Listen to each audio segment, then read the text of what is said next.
Today we are making my sourdough Hawaiian rolls. They are so much better than store-bought. Let's go make them.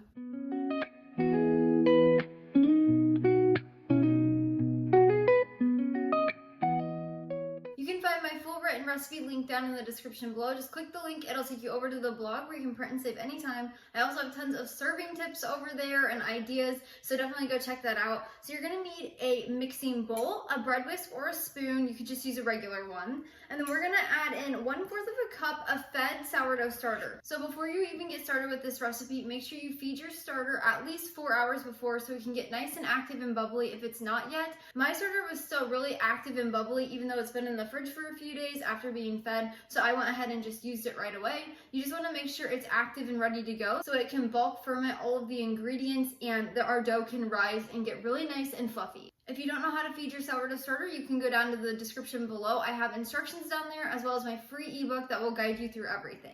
Next, we're gonna add in 1/3 of a cup of pasteurized pineapple juice. You do not want to use fresh. It ends up killing all of the sourdough cultures in there. Trust me, I have had so many issues when I was developing this recipe last year and I took a break and I came back to it and this is what works. So a pasteurized pomegranate juice. I like to use the RW Nutsons brand from Walmart. It's really affordable, it's organic. You do not want to use a pineapple juice that has any sweeteners or anything added to it. Just pure pineapple juice that's been pasteurized. And then we're going to add in 1/3 of a cup of water that helps dilute the juice. 2 teaspoons of honey. I like to use a raw honey for this. By using honey in this recipe, you're going to get more of that flavor that you're looking for from the store-bought version, but instead we're making them at home.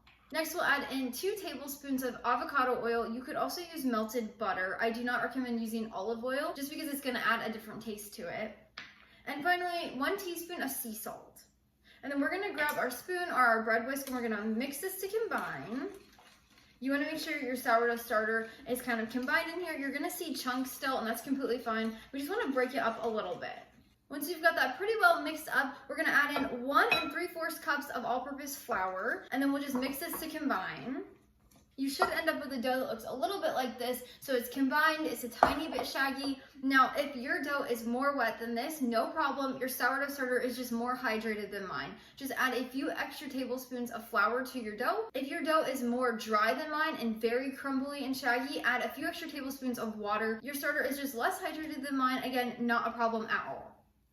So now we're going to use our hands to get this off of our bread whisk. And then we're gonna turn this out on the counter and knead it for 2 minutes by hand. You can also use an electric mixer with a bread hook if you choose. If it begins to stick, you can add a tiny bit of flour, but it's going to be a bit tacky. Just know that and try not to add too much flour. We don't wanna add extra if we don't have to. So when we're kneading this, you're just gonna push and fold, and that's the easiest way to knead.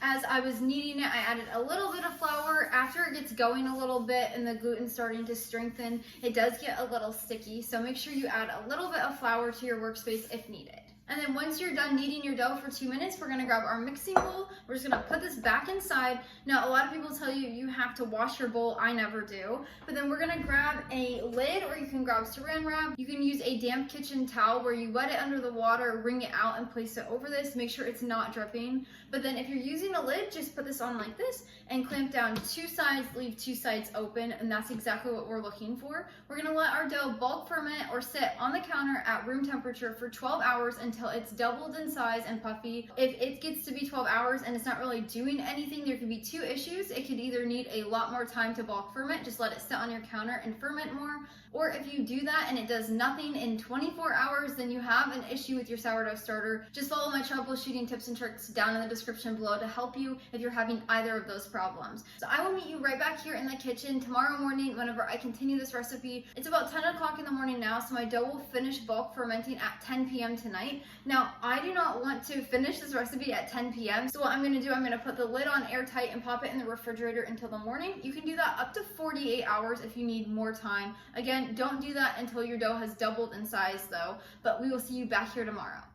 Good morning. Now that our dough has bulk fermented and then I placed it in the fridge until I was ready to continue this morning, it is ready to go. So we're going to take the lid off. Before we get going, you want to grab an 8x8 or a 9x9 brownie pan or baking pan and line it with parchment paper. If you choose glass, it's going to bake in a completely different way. I highly recommend sticking to a metal baking pan because when you use glass or something like a casserole dish, it's going to take longer to bake. So make sure you have metal. If you don't have a metal one, make sure you add extra minutes to the baking time. To get started shaping, we're going to deflate our dough, so just push your dough down with your hands, and then we're going to grab a little bit of flour, and then we're going to dust our workspace. This is just going to help make sure nothing sticks. This dough is a little bit sticky from the pineapple juice, which is completely normal.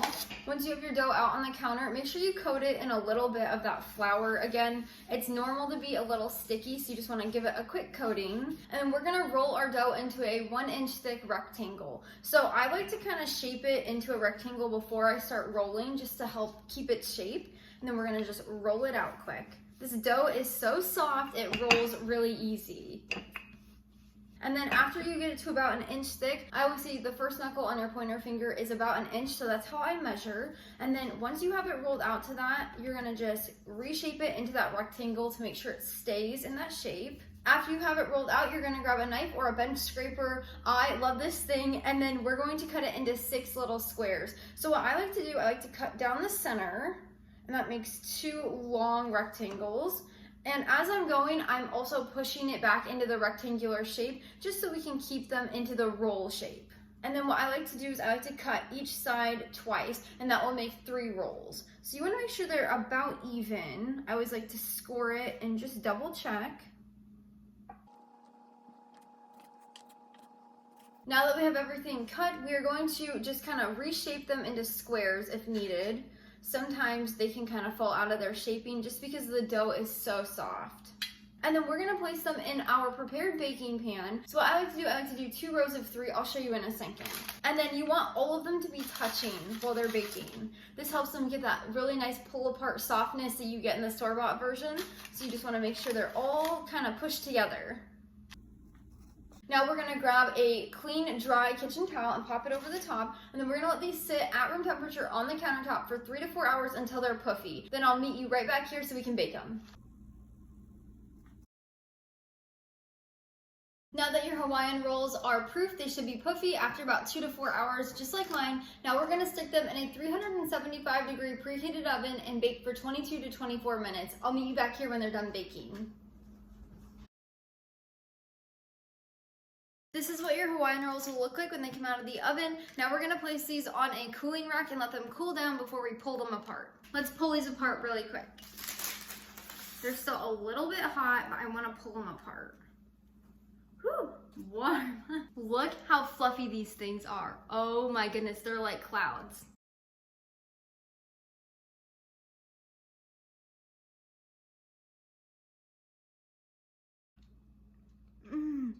That is so good. So much better than the store-bought.